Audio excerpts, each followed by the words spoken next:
I really don't want to spam this sub I posted today morning, but when I returned from office, my account was banned. This will be my last try to post this. My wife Jessica, 34, and I, 35, Manor, have been married for 3 years, and we dated for 2 years before that, and we have 2-year-old daughter. Jessica has 2 sisters. The eldest one, 38F, is married to Jake, 40 years. A week ago, I came home from work early and wanted to scare Jessica. I tried to be sneaky, but somehow I slipped and accidentally hurt my back. Jessica came to my rescue. I went to the bedroom, and she went to the kitchen to get an ice pack. Her phone was by the bed, and a WhatsApp notification came from Jake saying, "You've got the best pair I've ever seen." I immediately knew what was happening. I unlocked the phone and saw that she had just sent some pics and video of her tots to Jake, and there were no previous chats before that. When Jessica came back to the room, I showed her the chat and asked, "How long?" I have known this woman for 10 years, and I have never seen her so mortified.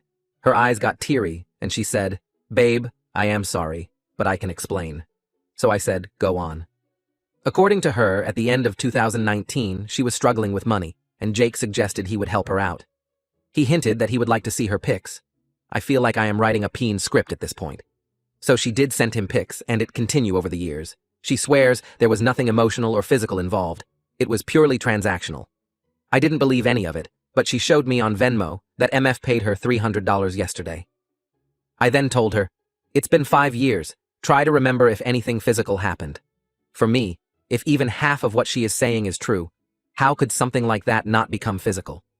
She started crying and told me she could prove it tomorrow because Jake would get suspicious if she tried to talk to him now. I took her phone, went to a bar, got wasted for the night, and when I came back, she was still there crying. I just slept on the couch. Next day morning, I gave her the phone. She called Jake. Conversation goes something like this. "Jessica, hey, I was wondering if you want some more pics." Jake, "I'm short on money. Yesterday, I spent all of it." Jessica, "We can do something more this time and meet in person. I've changed my mind on that." Jake, "No way. How much are we talking about?" I felt like I was going to puke. I told her that we are done and left for office. I am not a very wealthy dude, but I would consider myself a stable guy who could take care of his family. Now I just feel like I have failed as a man, whose wife had to sell her body to meet her expected lifestyle. When I got home that night, she looked like shit. I asked Jessica why she kept taking money from him after we got married, and why she didn't ask me while we were dating. She said she didn't know how to stop, and that it was easy money. I left my home that night and told her she can keep the home and the car, but I want 50-50 custody of my child. So here I am now, haven't told anyone about this. It's been a week since, staying in a hotel. I go home in the evening to play with my daughter. I'm speaking with divorce lawyers, and Jessica is constantly talking about marriage counseling. Update. Before getting to the update, some people were asking me to get a paternity test. I don't need one. I know she is my daughter because I am Indian, and Jessica, my wife, is white, and my daughter looks like me. Now for the update. After I made that post, I shared my situation with my cousin's sister, 30F. She is the only family member I have living in the States. I visited her place the next day, and she knocked some sense into me. I realized part of me still didn't want a divorce because I basically married Jessica against my parents' will. They wanted me to have an arranged marriage. So, my failed marriage would hurt my ego. She also arranged a meeting with a divorce lawyer, and no, I am not giving up my house. I was just emotional at that time. From what I understand, in our state, adultery has pretty much zero impact on the assets, so it will likely be a 50-50 split. However, there is a high chance I can get better custody of my daughter because I have a job, and Jessica doesn't. She is also involved in sex work at this point, which could work in my favor. My father-in-law called me last evening, and he was crying. He told me he didn't know what to say to me, and that if he were in my place, he would have left her. Apparently, Jessica got scared and told her family everything after I didn't visit home for 2 days and had blocked her everywhere. I guess I should have done that a little while ago, and Jake is out of his house also. So, I think I will go for a divorce, because there is no point of reconciliation at this point when the whole relationship seems fake to me. Story 2. My 32F father, 60s, has been married to Sasha, fake name 40s, for almost a decade. I was already an adult when they started seeing each other, so I never had much of a relationship with her. That said, Sasha was nice and thoughtful, though a bit annoying at times, and I never had any problems with her. I now have a husband, 34M, and 2 kids, 9M and 4F. Sasha is very fond of my children, especially my daughter. That became very suffocating pretty quickly, so we started setting some boundaries. She never overstepped them. In January, my father and Sasha decided to go on a trip to Disney World and invited us to join them. We decided to go to celebrate our son's 9th birthday. I quickly regretted coming along. Sasha spent the entire trip fussing over my daughter in ways that overstepped almost every boundary we'd set. Examples include, Sasha bought a mini ears tiara. She wanted me to buy my daughter an identical one so they could match. My daughter didn't like the tiara, so I bought her a Donald Duck hat instead. Sasha got her the tiara anyway and was upset that she didn't want to wear it. My father and Sasha went shopping in between parks. I told them not to buy my kids anything as we still had shopping to do and didn't want to risk making our bags too heavy. Still, Sasha returned with 5 bags of clothing for my daughter and 2 for my son, saying she couldn't resist it. My daughter wanted a Belle costume to wear at the parks, as that's her favorite princess. Sasha tried to convince us to get her an Ariel costume instead, because that's her favorite. I explained that we never watched The Little Mermaid at home because my daughter is scared of Ursula. Sasha insisted on taking dozens of pictures with my daughter in front of the castle at Magic Kingdom. She also took some with my son, but not nearly as many. She tried to convince us to take our daughter to Bibbidi Bobbidi Boutique.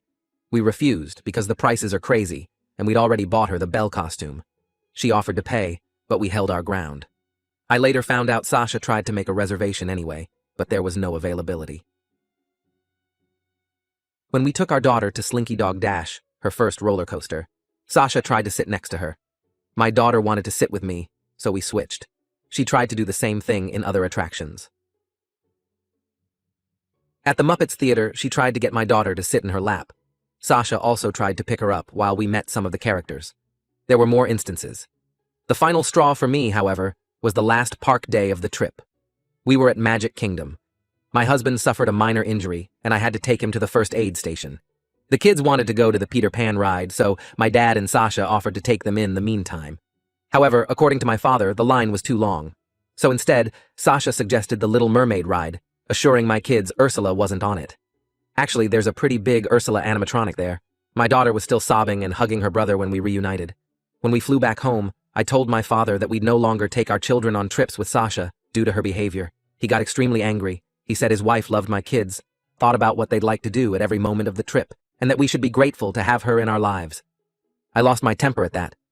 I told him Sasha was a fucking creep, and that they should be grateful I was still okay with them even seeing my children after her actions during the trip. We ended up having a huge fight after that. It's been weeks since we returned home, and my father is still angry at me and my husband. Sasha has texted me a few times. She says she's sorry if she made me uncomfortable, but that she loves my kids and hoped to use the trip to spend more time with them. To be honest, I don't think I'm the AH here, but I do think I might have overreacted. I believe there's a chance Sasha's actions were motivated by love, and she truly did have good intentions. Hey Ida, update. Hey everyone, I'm ready to give you an update. I read your comments and came to the following conclusion. As much as Sasha's behavior towards my children angered me and freaked me out, calling her a creep was the wrong reaction to have. That said, I think it's best for my family to distance itself from Sasha for the time being. And at the very least, my previous decision to avoid future trips with her based on the Disney trip is still the best course of action. Sasha's pushiness, tendency to override my and my husband's parenting, and blatant favoritism towards my daughter were much worse when the kids were younger. After my daughter's birth, she began to focus too much attention on her and almost none on my son. I gave more examples of that in the comments on my original post. That's the reason we set boundaries in the first place. The way she fusses over my daughter also bothers me. When we had the boundary conversation with my father and Sasha, she told us that she'd always wondered what having a daughter would be like. She'd also defined herself as child-free before, so I was never certain what to think of that. Either way, that reassured me and my husband that we were doing the best for our kids. Those boundaries had never overstepped. Then we went on the Disney trip, and most of them were completely ignored. Many of you pointed out that she might have gotten carried away, or that Disney is exciting and she wanted to make sure my kids had the best experience, etc. There are 2 things I'll say to that.